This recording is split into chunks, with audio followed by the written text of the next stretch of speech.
With our mouth in a good place, let's move upward into the nose. And I'll hit Alt-H in sculpt mode to bring back the rest of our sculpture. And beginning with this very basic triangular shape, I'm going to cut two essential forms to begin shaping the anatomy. And the first one is going to be continuing our nasolabial fold to take a right turn, hook around, and start towards the tip of the nose.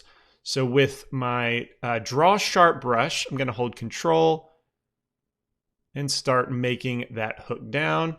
Again, the draw sharp does not generate new topology. I've got dynamic topology enabled. So let's use the crease brush to update that geometry.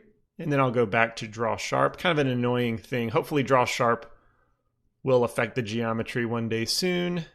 But I'm going to start that hook and then smooth it out so that the depth of the crease tapers off towards the tip of the nose. All right, so this starts to outline a nostril structure, which also tells me that my nasolabial fold entered into the nasal region a little too high. Either that or the base of the nose is too low, or maybe both. So let's first bring up the base of the nose, because I've always thought since the beginning that the nose is a little bit long, so we definitely have room to go upwards. And if I pull that bottom corner up, what's also nice about this is that the base of the nose is no longer flat across, but it has more of a diagonal curvature to it.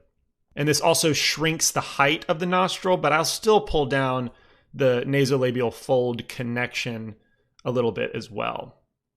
All right, that's looking a little more natural. Although if I look from the side, Control-3, look how messed up our nostril is from this angle. We need to bring back the crease towards the face. There we go. Now we will take the time to form these much more smoothly, but for now we're just trying to make it look not horrible. Again, we're starting out with basic, two basic essential shapes of the nose, and then we'll polish all of the anatomy. But that was just such a bad offender at this point. So that looks a little bit better. There's still a dip right here. So let's take our clay strips, hold Control, and kind of chunk some of this out. Smooth it. There we go. Not quite so offensive now. And the second key structure I want to implement is the nostril, how it goes up into the nose. So with the inflate brush, I'm going to begin holding Control. Make sure first that I'm using the subdivide collapse refine method. Subdivide edges does not work well with inflate, at least not drastic inflate strokes like we're going to make. Let's increase the strength all the way up to 1.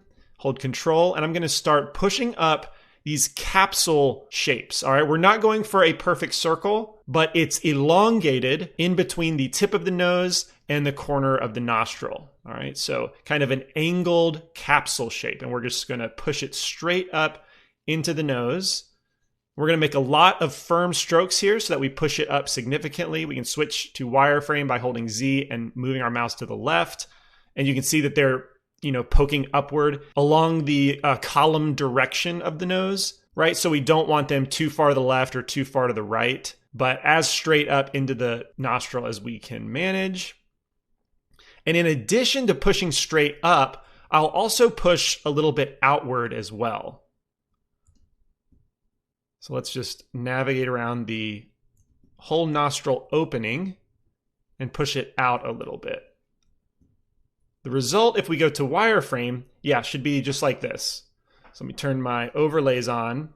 And instead of a straight up and down structure, I want it to kind of come out like this.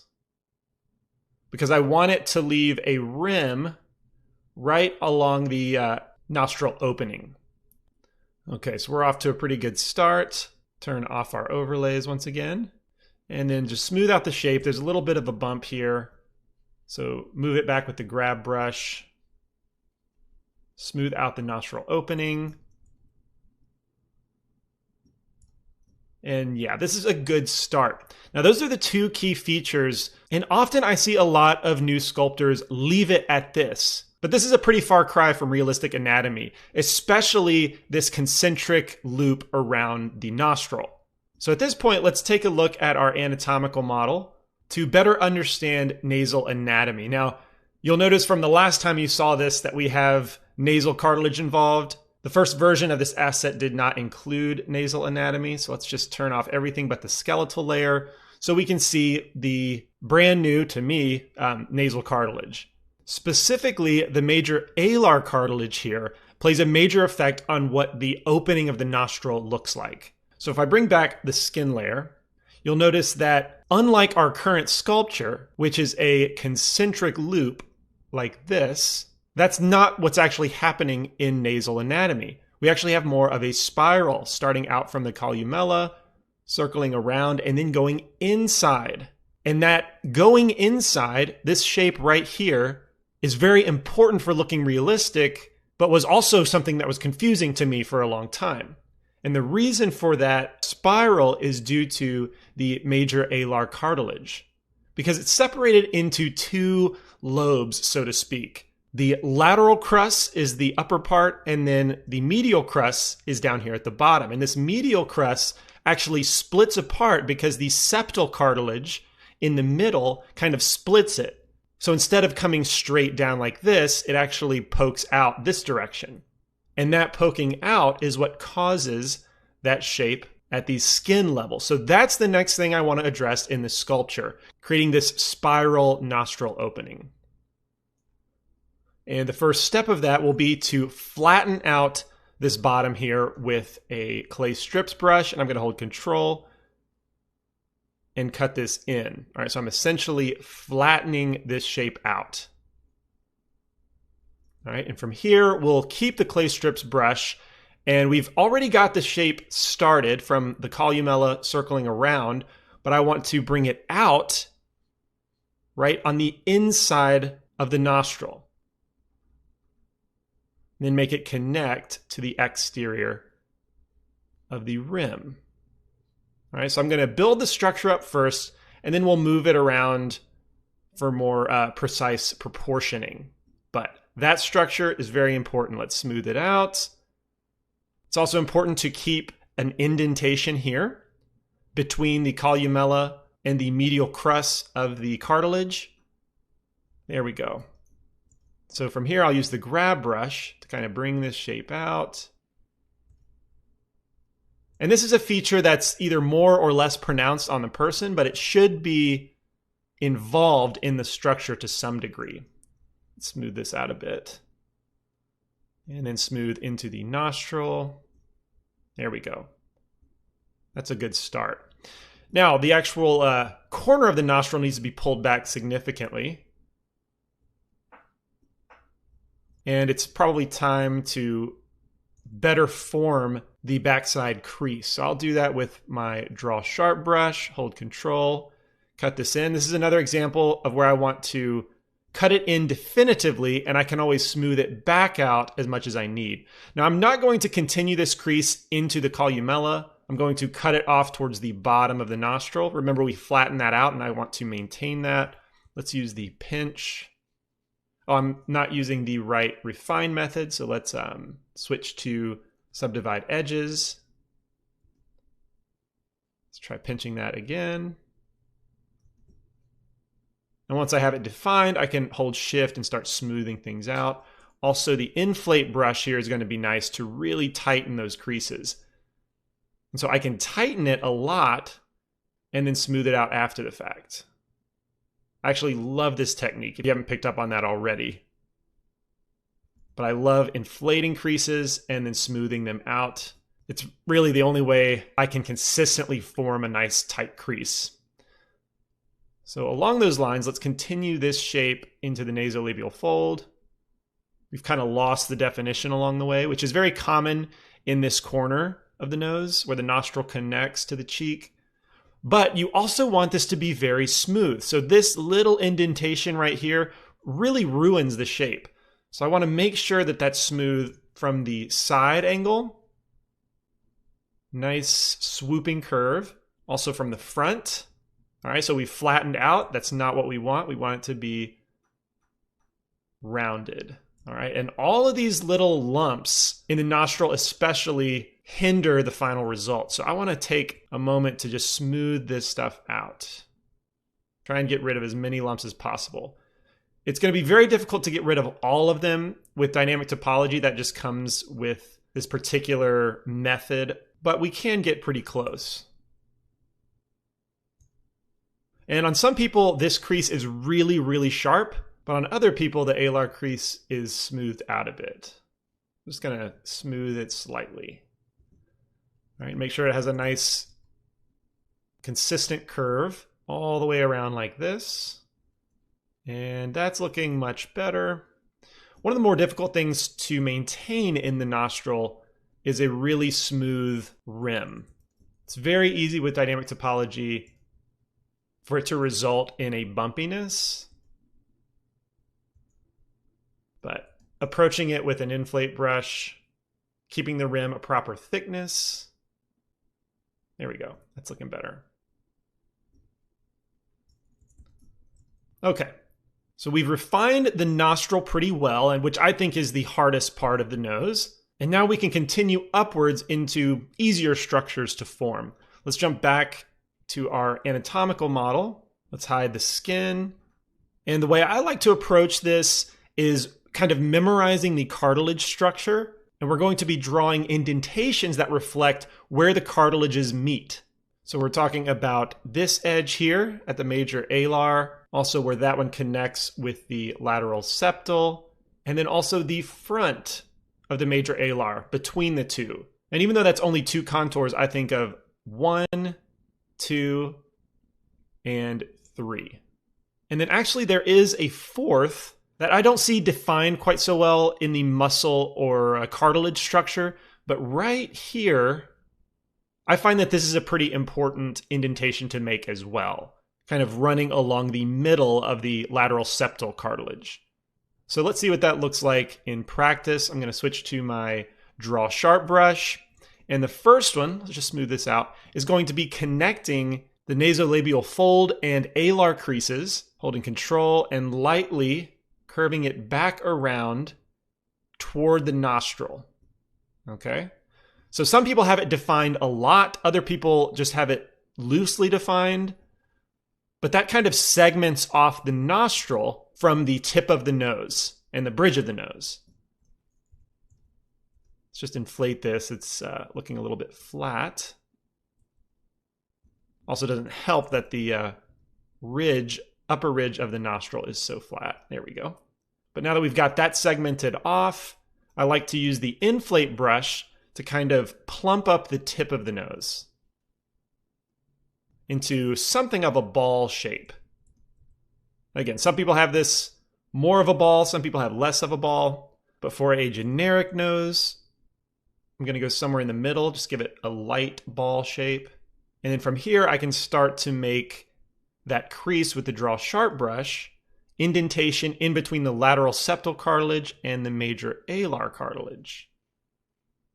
All right, so we're going to make that a diagonal from left to right where we meet in the middle, and then we'll cut down the middle. Now this is an optional step, but I think for understanding the anatomy it helps. But again, this is where the two halves of the major alar cartilage meet. And sometimes on people's noses you can get a little crease in the middle. Some people don't have hardly any indication of this. It's just nice and round, especially older people sometimes. But by drawing the anatomy very specifically, we can always tone down these creases if we want to go from a very defined nasal structure to less defined. And people have any variety of definition. All right, so that looks pretty good. Let's take a look at our profile now, which this matte cap doesn't particularly work well with the default Blender theme because as we approach the edges of our sculpture, it starts to blend in with the background gray. So just temporarily, I'm going to switch over to this Pearl matte cap. So that way we get a very defined profile visualization. And this is where I'm approaching it very much as I would as an illustrator, where we can pull out, I find that the bottom of the nose often curves like this, kind of a convex curve. Often the nose I like to bring up into a slight point. And the bridge of the nose right now actually looks pretty good. But this is yet another place where you can get a lot of variety in how people look just on the profile of their nose shape. But overall, I think this actually looks pretty good.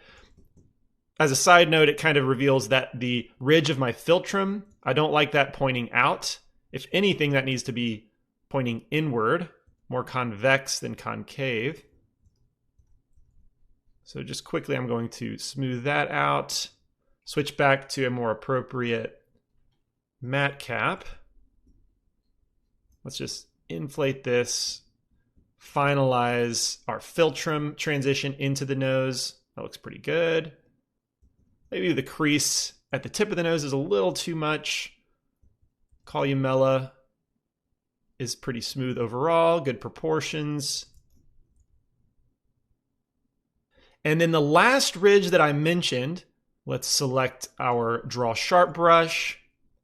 I'm going to hold Control and lightly push in this kind of shape where it comes out and then back in towards the tip of the nose. Also, maybe build up with my Clay Strips brush this ridge. And we'll smooth it out. Maybe that's a little too strong with the smooth. Hit the S key. So if I want to control the smooth brush and how strong it is, I'll hit S to switch to that brush, and then from here I can adjust the strength. It was only at 0.5. I guess let's go down to 0.3. And then once I establish that, I can be on any other brush, and when I hold Shift, it will assume those settings. Just because Smooth is a special brush that has its own, dedicated hotkey for holding down the Shift key. All right, so those ridges right there, that I find to be fairly common in nasal structure. And let's take a look from the front. How are we looking? Overall, pretty good. There is still a little bit of lumpiness, which from the front angle can reveal these inconsistencies in the surface. I'm going to take my inflate strength down to like 0.4. And I'm not going to waste time getting it perfect. I know that dynamic topology is not ideal for perfectly smooth surfaces. But overall, that looks pretty good. And now we can kind of look at this as an illustrator, and we can see the common contours that are drawn to represent the nose. If I turn on my overlays, let's switch to the annotation tool. I'm talking about this kind of thing, where it comes out and then down. Nostril, rim of the nostril. So it's looking pretty good. Turn off overlays. Look at this in perspective. Before we transition to the eye region, I might just cut the beginnings of the infraorbital rim here. It's sort of in between nose and eye, but I think it'll look nice to have that loosely defined. We'll talk about that more, but yeah, there we go. That just looks a little more finished, and I'm happy with that as a generic nose. And before we call this video completely done, I'm going to switch back over to my mouse, and we're going to add that grid cube for visually templating the shape of the nose that we've landed on. So we'll go back to object mode, turn on our overlays. Like this one we did for the mouth, let's add a cube. We'll change the viewport display as wire, also enable in front. And for the general scale, I want the front of the cube to touch the front of the nose like this, the bottom to touch, the transition from nostril to philtrum. And then for the top right corner, let's see, go to wireframe, move that up. We want it to be at the center of the eye. Move the back side to touch the corner. All right, so we're touching the upper right corner to the front of the eye. And now we're going to cut some edge loops with Control R, 2 vertically and 3 horizontally. Let's go to the front. Also cut to this way, but I'm going to scale horizontally so that the edge of our box touches the outside corner of our nostrils. All right, so the point of this cube is for visual templating. And it's a very valuable technique for, number one, training your eye to translate source material onto whatever you're creating, as well as taking a potentially more complex whole and subdividing it into more digestible, smaller sections. So if we imagine this grid and I switch to the annotation tool and we number them, 1, 2, 3. This is great for zooming into a particular box, like box number 9, and noting where the contours of our alar crease cross the grid units. Also, we can focus that in grid 9, the alar crease comes up to about halfway vertically and then curves down to the bottom quarter of grid unit 8, right? And so if you just focus on the shapes within each square, that's very doable compared to looking at the whole nostril along with the entire shape of the nose. That can be a little overwhelming, a little more difficult. But starting out, this is a very good tool to simplify the visual translating process. And so for you watching this video, if you want to pause, let's turn off annotations in case you like to match your sculpture to exactly what you see in the video. And then for the front angle as well. Whenever you do this on your own, try to keep the grid units as square as possible, because if they're skewed vertically or horizontally, your translation might be skewed as well. So it's good to standardize this templating process with square grid units. And you don't need to use this all the time. It's good for training your eye, and eventually you won't need it at all. Your eye will just understand better how to translate source material and apply it into your sculpture or model or creation. And with that said, now we can call the nose finished. We're ready to move on into the eye.